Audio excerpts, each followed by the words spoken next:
Sarap. Okay mga boss, mahal na araw na naman, kaya sigurado karamihan sa atin mga boss ay iiwas muna sa pagkain ng karne. Kaya ito mga boss, nagluto ako ng potsyerong sardinas. Okay, una natin gagawin mga boss, ipirito muna natin yung tokwa.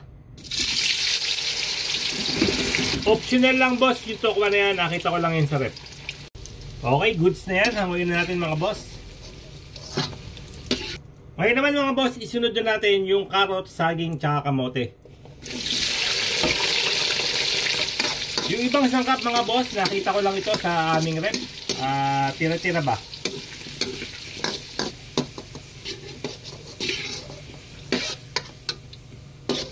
Dito na rin tayo magigisa mga bossing.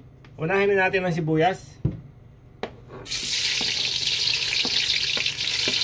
Sunod natin ang bawang. Sabay na rin natin yung luya.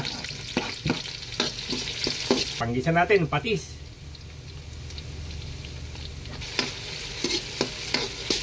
Okay, ilagay na natin yung ating sardinas. Sa latang sardinas, yung malaki.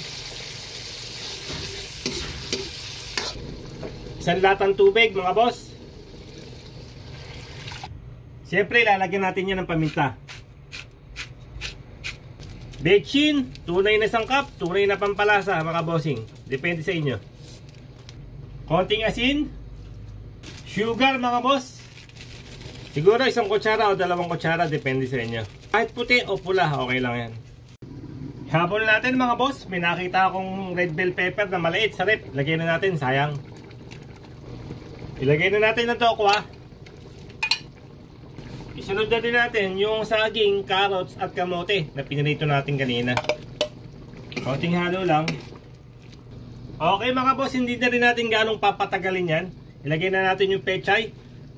Nabili ko nga pala yung pechay na yan, halagang 10 piso.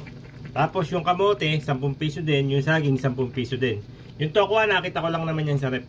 Kaya sayang, nilagay ko na. Pati yung red bell pepper. At ang sardinas natin mga boss, nabili ko siya ng 63. So, siguro mga 100 pesos ang nagastos natin yan. O mahigit.